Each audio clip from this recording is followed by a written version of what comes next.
వచ్చిన మీ అందరికీ ప్రభు పేరిట వందనాలు, శుభాలు తెలియజేస్తున్నాను. మీ తోటి వారి కూడా ఒకసారి వందనాలు చెప్తారా? ప్రభు దీవించునుగాక. ఆమె మరి ప్రభు అయినటువంటి యేసుక్రీస్తు సిలువలో పలికినటువంటి 7 మాటలలో మొట్టమొదటి మాటను మనం జ్ఞాపకం చేసుకుందాం.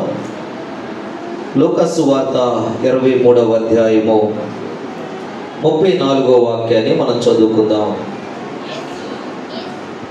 యేసు, తండ్రి, మీరేమి చేయుచున్నారో వీరెరుగురు గనుక వీరిని క్షమించమని చెప్పెను. చాలు. ప్రభు అయినటువంటి యేసుక్రీస్తు సిలువలో పలికినటువంటి అమూల్యమైనటువంటి మాటల్లో ఒక మాట ఏంటి అంటే, తండ్రి, వీరు ఏమి చేయుచున్నారో వీరు ఎరుగురు గనక వారిని క్షమించండి అని చెప్పాడు. అంటే యేసయ్య పలికిన మొట్టమొదటి మాట ఏంటంటే క్షమించండి అనేటువంటి మాటను యేసయ్య సిలువలో మాట్లాడుతూ వచ్చారు. అయితే ఒక ప్రశ్నతో ఈ యొక్క వాక్య భాగాన్ని ముందుకు తీసుకుని వెళ్ళాలనుకుంటున్నాను.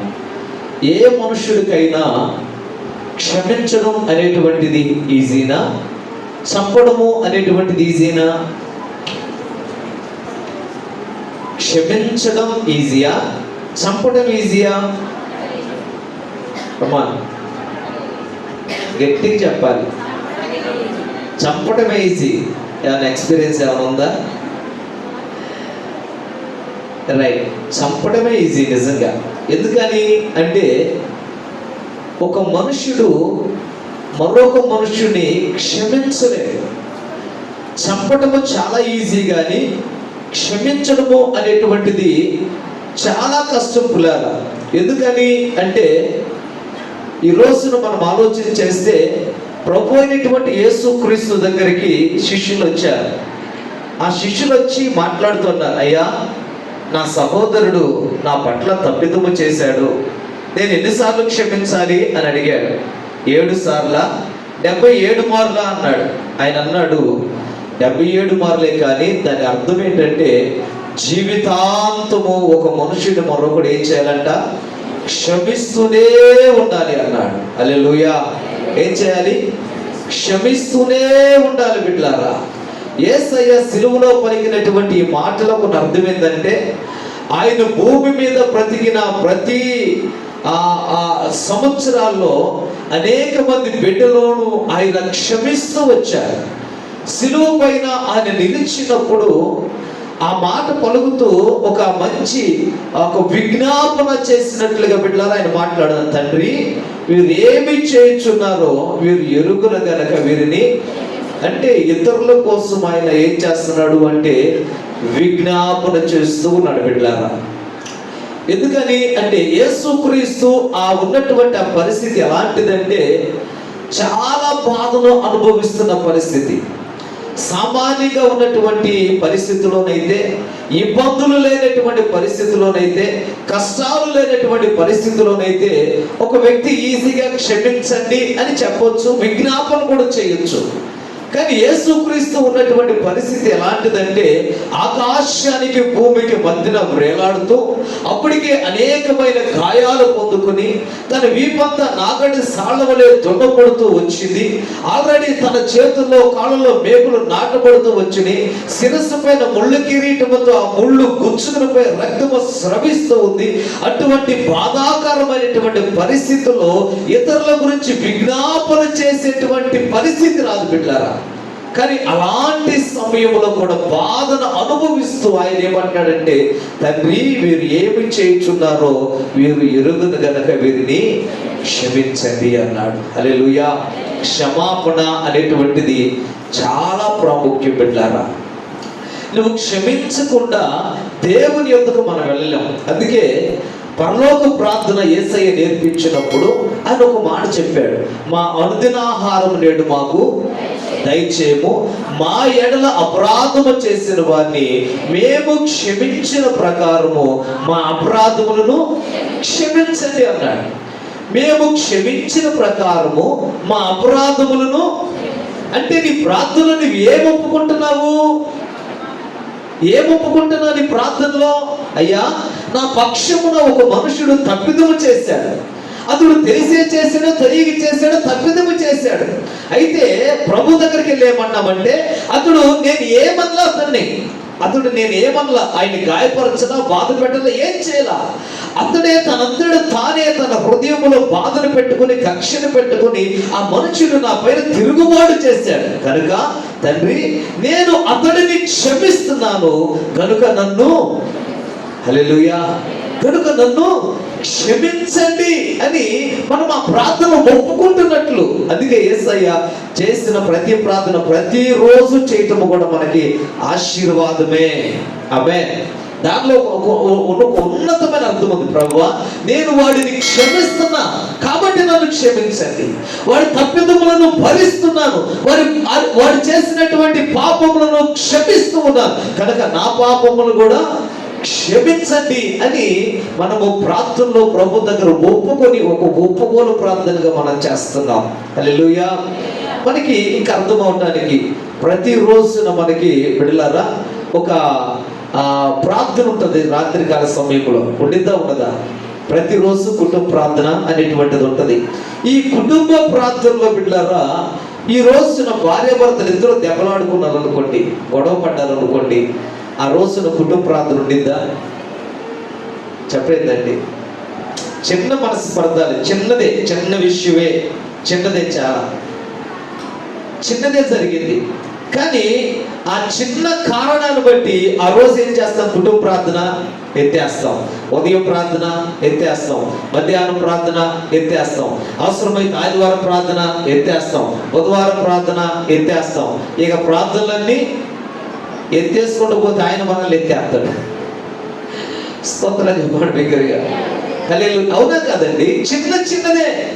ఎందుకు ఆ ప్రార్థన జరగలేదు అంటే, అయ్యా నీదో తప్పు నాదో ఎలాగో జరిగిపోయింది కాబట్టి క్షమించు అనేటువంటి చిన్న మాటను మాట్లాడగలిగితే బిడ్డలారా, ఆ మాట నిన్ను ప్రార్థనలోనికి నడిపించింది, ఆ ప్రార్థన నిన్ను పరిశుద్ధతలోనికి నడిపించింది, ఆ ప్రార్థన నిన్ను పరిపూర్ణతలోకి నడిపించింది, ఆ ప్రార్థన ఆ రోజు గొప్ప జయాన్ని పొందుకునేదిగా చేస్తుంది బిడ్డలారా. ఏది అంటే క్షమించు అని మాట్లాడిన చిన్న మాటే నీకు గొప్ప ఆశీర్వాదాన్ని తీసుకుని వస్తుంది. అవునంటే గట్టిగా చప్పలు కొడుతూ ప్రభువును స్తుతించండి బిడ్డలారా. ఈ ఒక్క మాట మనం మాట్లాడలేక ఎన్ని రోజులు దేవుని మందిరాన్ని విడిచిపెట్టామో, ఎన్ని రోజులు దైవ సన్నిధిని విడిచిపెట్టామో, ఎన్ని రోజులు దేవుడితో గడిపే సమయాన్ని వదిలిపెట్టుకున్నామో, ఎన్ని రోజులు ప్రార్థన చేసేటువంటి స్థితిని, మంచి స్థితిని పోగొట్టుకున్నాం. అంతకైతే నష్టపోవడానికైనా ఇష్టపడతాం. కానీ మనము క్షమించండి అనే ఒక్క మాట భర్త దగ్గరికి వెళ్ళి మనం అనలేము, భార్య దగ్గరికి వెళ్ళి మనం అనలేము. సరేలేరా, పెద్దోడిని అయ్యేదేదో అయిపోయింది, ఈసారికి ఎట్టగొట్ట అని చెప్పి చిన్నవాడి దగ్గరికి వెళ్ళి పెద్దోడిని నేనెందుకు చెప్పాలి క్షమాపణ అన్నట్లుగా మనం ఉండిపోతాం బిడ్డలారా. అలా ఉంటే నీ ఆత్మీయ జీవితంలో నువ్వు ముందుకు వెళ్ళలేవు. నువ్వు చేరవలసిన గమ్యానికి నీవు, వింటున్నారా, నువ్వు చేరవలసిన గమ్యానికి నీవు చేరలే బిడ్డారా. నీ గమ్యానికి నీవు చేరాలన్నా, నీ ప్రార్థన కొనసాగించబడాలన్నా, పరిశుద్ధతలో నీవు నిలబడాలన్నా ఏం కావాలి అంటే క్షమించే హృదయం నీ దగ్గర ఉండాలి. హల్లెలూయా. ఇంకా విచిత్రమైనటువంటి మాట ఏంటంటే, నేను చెప్తున్నాను, మనలను మనం కూడా క్షమించుకోలేము. మీకు ఎప్పుడైనా ఇలా అనిపించిందా? అమ్మా అటు చూడండి, ఇటు చూడండి, మనలను మనం కూడా క్షమించుకోలేదు. ఇంట్లో ఏదో చిన్న చిరాకు వచ్చింది, చిన్న సమస్య, చిన్న కష్టం వచ్చింది. ఆ కష్టము, ఆ బాధ, ఆ చిరాకు రాగానే వెంటనే అసహించుకునేది ఎవరిని అంటే నన్నే ఎందుకు ఈ బ్రతుకు అనుకుంటాం. ఈ బ్రతుకు బ్రతికే కంటే చచ్చిపోతే రైట్ అనుకుంటాం. అసలు ఎందుకు ఈ దిక్కుమాల బ్రతుకు అనుకుంటాం, ఎందుకు ఈ నీచమైన బ్రతుకు అనుకుంటాం, ఎందుకు చివాట్లు పడుతూ తిట్టించుకుంటూ ఎందుకు నేను బ్రతకాలి, ఎంత కష్టపడుతున్నా, ఎంత ప్రయాసపడుతున్నా, నా శ్రమను గుర్తించట్లేదు, నా కష్టాలు గుర్తించట్లేదు, కష్టాన్ని గుర్తించినటువంటి నా బ్రతుకు ఎందుకు, ఎంత ప్రయాసపడుతున్నా లేచిన దగ్గర నుంచి ఎంత కూడా ఏమండి భలే చేశారండి, ఎంత మాట అనలేకపోతున్నా, ఏమొచ్చింది అన్నట్లుగా మనం అనుకుంటాం బిడ్డలారా. దేవుని స్తోత్రం. అలా అనిపించినప్పుడు ఏమనిపించిందంటే మన పైన మనకి అసహ్యము కలిగింది. నీకు కష్టం ఎక్కువైనప్పుడు, భారం ఎక్కువైనప్పుడు, బాధ్యత ఎక్కువైపోయినప్పుడు నీకేమనిపిస్తుంది అంటే నీ మీద నీకు అసహ్యము కలిగింది బిడ్డలారా. ఆ అసహ్యము కలిగినప్పుడు నిన్ను నీవు క్షమించుకోలేవు. నిన్ను నీవు క్షమించుకోలేకపోతే ఏం జరిగింది అంటే నీ ప్రాణమును తీసుకోవడానికైనా నీ వెనకాడవు. నీ ప్రాణమునైనా నష్టపరుచుకోవడానికి ఇష్టపడతావు. నీ ప్రాణమైన బలంతాను తీసుకోవడానికి ఇష్టపడతావు, కానీ నిన్ను నీవు క్షమించుకోలేవు బిడ్డలారా. నేను మొన్నటి దినమున ఒక విచిత్రమైన మాట అన్నా. ఏంటంటే నేను వాటర్ కోసం అని వెళ్ళాను ఆ స్థలానికి, నీళ్ళు తేయడానికి వెళితే అక్కడ ఇద్దరు కూర్చొని మాట్లాడుకుంటారు. అరే ఇప్పుడే చూసాను ఆయన్ని, ఇప్పుడే చూసాను, 2 సార్లు వచ్చి వెళ్ళాడు ఇక్కడికి, మనూరు రాకుండా ఉన్నాడు ఆయన, 2 సార్లు వచ్చి వెళ్ళాడు అని అంటున్నాడు. నేను ఎవరండి, ఏమైంది అసలుకి అని అన్నా. అంటే ఏం లేదు, ప్రజ్ఞలు ఉంటాడు ఆయన, ఉంటాడు, ఇంతలా ఉంటాడు, మంచి హైట్ ఉంటాడు, మంచి ఉన్నాడు, చాలా ఎవరికి హాయం చేయడు, ఎవరికి కష్టాన్ని తలపెట్టడు, చాలా మంచి చూడండి. మరి ఏం జరిగిందో తెలియదు, 2 సార్లు వచ్చాడండి ఉదయం పూట కూడా ఈ ఊరికి, మరి ఏమైందో తెలియదు, ఇప్పుడే తను ఊరి పెట్టుకుని చనిపోయాడంట అని చెప్పాడు. అసలు నాకు ఆశ్చర్యం అనిపించింది బిడ్డ. ఎందుకని? అప్పుడు దాకా బాగానే ఉండి, అప్పుడు దాకా క్షేమంగానే ఉండి, అప్పుడు దాకా అందరిని పలకరించి అప్పటికప్పుడు ఎందుకు జరిగింది అంటే రాత్రి కూడా జరిగిందో సంభాషణ, ఉదయాన్నే జరిగిందో, నిన్న సాయంకాలం జరిగిందో లేదా నిన్న జరిగిందో తెలియదు. వారు క్షమించుకునే ఆ మనసు లేకపోవటాన్ని బట్టి వారు ఎక్కడి దాకా వెళ్ళిపోయారు అంటే చనిపోయే దాని దాకా వెళ్ళిపోయారు. ఎందుకు ఇవి జరుగుతున్నాయి అంటే తనను తాను, చెప్పండి, తనను తాను కూడా ఏం చేయలేకపోతున్నారు వారు అంటే క్షమించుకోలేకపోతున్నారు. నిన్ను నీవు క్షమించుకోలేకపోతే చచ్చిపోతాను తీర్మానం చేసుకుంటా బిడ్డారు. 2 ఆడపిల్లలు ఉన్నాయి, 3 ఆడపిల్లలు ఉన్నాయి, 4 బిడ్డలు ఉన్నాయి, 5 బిడ్డలు ఉన్నాయి. బిడ్డలు ఏమైపోతారన్న ఆలోచన కూడా రాదు. ఎందుకని అంటే ఆ చిన్న మాట అంత దారుణానికి నేను తెలుసుకుని వెళ్ళిపోతుంది. ఇన్ని రోగాలు భరిస్తున్నాను, ఇన్ని కష్టాలు భరిస్తున్నారు, నా కష్టం అసలు పగోడకు కూడా రావద్దా అనుకుని మాట్లాడుతూ బిడ్డలారా, ఈ మాటలు మాట్లాడేటప్పుడు నిన్ను నీవు క్షమించుకోలేవు, అలాగే ఇతరులను కూడా నీవు క్షమించలేవు. దాని వలన ఏం జరుగుతుందంటే భయంకరమైనటువంటి నష్టాన్ని నువ్వు చూడడం వస్తుంది. దేవుని స్తోత్రం చూడండి బిగ్గరగా, హల్లెలూయా. అందుకే యేసయ్య అన్నాడు, చంపటము చాలా ఈజీ కానీ క్షమించడమే చాలా కష్టము. ఈ క్షమించండి అనేటువంటి మాట ఎవరి నోటుల నుంచి వస్తుందో కంపల్సరిగా ఆ మనుషుడు ఇవాళ కాకపోయినా రేపైనా ఒక ఉన్నతమైన స్థాయిలో నిలబడతాడు. అవునంటే గట్టిగా చప్పలు కొడుతూ ప్రభుత్వం. హల్లెలూయా. అందుకే ప్రభు అన్నాడు, నీ తోటి సహోదరుడిని గాని సహోదరిని గాని వ్యర్థుడా అని నువ్వు పలికితే అప్పటికప్పుడే అతను ఏం చేసినట్టు నువ్వు అంటే చంపినట్టు. యేసయ్య చెప్పాడు, అయ్యా నీ సహోదరుడి పైన ఏదైనా ద్వేషం ఉందా, అయితే నువ్వు తీసుకుని వస్తున్నా చూసావు కానుక, ఆ కానుక కూడా నాకు వద్దయ్యా అంటాడు. నువ్వు తీసుకురావద్దా కానుక, దానివల్ల నేను సంతోషించను, దానివల్ల నేను ఆనందించను, దానివల్ల నేను నిన్ను బట్టి నిన్ను ఆశీర్వదించడానికి నా దగ్గర ఏది ఉండదు. ఎందుకండి అంటే ఆయన అన్నాడు, నీ సహోదరుని నువ్వు ద్వేషించే వ్యక్తిగా నీవు ఉంటే, నీ సహోదరుడి పైన నేరారోపణ చేసే వ్యక్తిగా నీవు ఉంటే, నీ స్నేహితుడు నీ సహోదరుని ద్వేషించే మనసు నీకుంటే, నీవిచ్చే అర్పణ కూడా నాకు వద్దు, నీవిచ్చే కానుక కూడా నాకు వద్దు, నీవు వచ్చి ఎంత ప్రార్థన చేసినా నీ ప్రార్థన కూడా నేను వినను అన్నాడు ఆయన. అందుకే యేసయ్య చెప్పాడు, నీ సహోదరుని వ్యర్థుడా అని నీ నోటు నుంచి రావద్దు అని చెప్పాడు. బిడ్డలారా, చేతనైతే ఆ బిడ్డను ఏం చేయాలి అంటే ప్రేమించాలి, చేతనైతే ఆ బిడ్డను క్షమించాలి, చేతనైతే ఆ బిడ్డకు మేలు చేయాలి, కానీ కనీసం వ్యర్థుడా అని కూడా ఏం చేయకూడదంట, మాట్లాడకూడదు అన్నాడు. స్తోత్రాలు చెప్పండి. హల్లెలూయా. ఇది నా మాట కాదు, యేసయ్య చెప్పిన మాటే. యేసయ్య చెప్పిన మాటే. నీ తోటి సహోదరుని విరుద్ధుడా అనకూడదు, నీ భార్యని విరుద్ధురాలా అనకూడదు, నీ బిడ్డలను మూర్ఖుడా అనకూడదు బిడ్డలారా. ఎందుకంటే ఇది దేవుడు మనకి చెప్పినటువంటి మాట. అలా మాట్లాడేవనుకో నీ ప్రార్థన నేను వినను, నీ అర్పణ కూడా నాకు వద్దన్నాడు. ఎంత వెండి బంగారములు వెలగలవ రాళ్ళు ఇచ్చినా కానీ బిడ్డలారా అవి నాకు అక్కర్లేదు అన్నాడు. ఎందుకని అంటే క్షమించే హృదయం నీకు లేదు గనక అవి అంగీకరించబడవు అన్నాడు బిడ్డలారా. కాబట్టి యేసయ్య పలికిన ఈ మొట్టమొదటి మాటలో క్షమించండి అన్న మాటకు నీవు ఎంతగా క్షమించగలుగుతావో అంతగా దేవుడు నిన్ను ఆశీర్వదించడం ప్రారంభిస్తాడు. గట్టిగా చప్పలు కొడుతూ ప్రభువు స్తుతిగా ఒక మాట చెప్పి నేను ఈ మాటను ముగిస్తాను. దాదాపు 15-16 సంవత్సరాల క్రితం, ఒకవేళ అంతకంటే ఎక్కువేమో,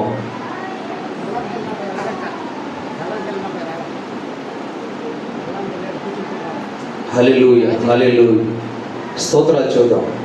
హల్లెలూయా హల్లెలూయా హల్లెలూయా.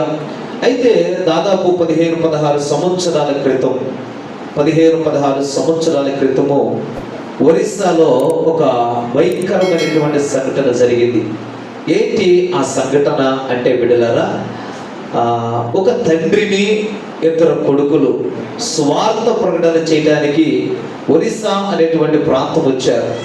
ఆ ఒరిస్సా అనేటువంటి ప్రాంతంలో పరిచర్య చేస్తూ ఉంటే ఆ ప్రాంతంలో ఉన్నటువంటి కొంతమంది వ్యక్తులు ఏం చేశారంటే, కారులో ఉన్నటువంటి వ్యక్తులను, ఆ తండ్రిని 2 కుమారులను అలాగే కారులోనే ఉంచి ఆ కారు అంతటి చుట్టూ పెట్రోల్ పోసేసారు బిడ్డలారా. ఆ కారు మీద పెట్రోల్ పోసి అందరూ చూస్తూ ఉండగానే ఆ కారుకి నిప్పంటించేశారు. 2 చిన్నపిల్లలైన మగపిల్లలు, 2 చక్కని బిడ్డలు, చక్కగా రూపవంతులు. వారు కేకలు వేస్తున్నారు, డాడీ రక్షించు, డాడీ రక్షించని. ఆయన కూడా కేకలేస్తుంది. ఏం చేయలేనటువంటి పరిస్థితి. ఒక్కసారిగా మంటలు బొగ్గుమన్న బిడ్డలారా, మరి కొద్ది క్షణాల్లోనే కారుతో పాటు ఉన్నటువంటి ఆ 3 బిడ్డలు కూడా అక్కడికక్కడే చనిపోయారు. 3 బిడ్డలు అక్కడికక్కడే చనిపోయారు. ఆ చనిపోయిన తర్వాత దాదాపు 3 రోజులుగా 4 రోజులకు భయంకరమైనటువంటి తుఫాను వచ్చి ఆ ఒరిస్సా ప్రాంతాన్ని అంతటి అతలాకుతలం చేసేసింది. అయినా కానీ ఎవరికి ఆ కన్నులు తెరవబడలా, ఎవరికి అర్థం కాల. అంత గొప్ప నీతిమంతులను సువార్త ప్రకటన చేసేవాడిని అక్కడికక్కడికి చంపివేశారు బిడ్డలారా. ఆ వార్త తెలిసిన తర్వాత కొద్ది దినాల తర్వాత ఆ ప్రాంతానికి చనిపోయిన వారి యొక్క తల్లి ఆ ప్రాంతానికి వచ్చింది. చనిపోయిన వారి యొక్క భర్త యొక్క భార్య ఆ ప్రాంతానికి వచ్చింది. వేరే దేశం నుంచి వచ్చిన వారిని అడ్డుకుంటే నేరం, వారి పైన శిక్ష వేస్తే నేరం, చంపితే నేరం బిడ్డలారా. వాళ్ళు వచ్చి అన్నారు, అమ్మా నీ భర్తను నీ బిడ్డను చూస్తూ ఉండగా చంపివేశారు, కాబట్టి వారి పైన యాక్షన్ ఏమైనా తీసుకోవాలా, వారిని ఏమైనా ఉరి తీయాలా, వారికి ఏదైనా శిక్ష వేయాలా అంటే ఆ తల్లి ఏమని చెప్పిందో లేదు తెలుసా బిడ్డలారా? యేసు క్రీస్తు నామాన్ని బట్టి, యేసు క్రీస్తు ప్రేమను బట్టి నేను వారందరినీ క్షమిస్తున్నాను అని చెప్పిందంట. స్తోత్రాలు చూద్దాం. హల్లెలూయా. నా భర్త నా బిడ్డలు చచ్చిపోవడం నాకు బాధగానే ఉంది, అది నాకు మింగుడు పడట్లా. వారు నా కళ్ళ ముందు లేకపోవడం నాకు మింగుడు పడట్లా, నేను భరించలేను. అయినా కానీ క్రీస్తు ప్రేమను బట్టి నా భర్తను నా బిడ్డలను చంపిన వారిని నేను క్షమిస్తున్నాను అని చెప్పింది బిడ్డలారా. ఏ పరిస్థితుల్లో చెప్పింది? తను బాధలో ఉండే, తన కష్టంలో ఉండే, ఆ బాధను ఆ పేరును అనుభవిస్తూనే ఎదుటి వ్యక్తులను క్షమిస్తూ వచ్చిన బిడ్డలారా. మనకు బాధ కలిగితే మనం క్షమించగలుగుతామా? మాటకు ప్రతి మాటగా మనం మాట్లాడుతూ ఉంటాం. కానీ క్రైస్తవ బిడ్డలుగా, దేవుని బిడ్డలుగా మనకు ఉండవలసింది ఏంటో తెలుసా? క్షమించే హృదయము ఉండాలి. యేసు క్రీస్తు సిలువలో పలికిన మాటల్లో ఆయన క్షమించాడు బిడ్డలారా.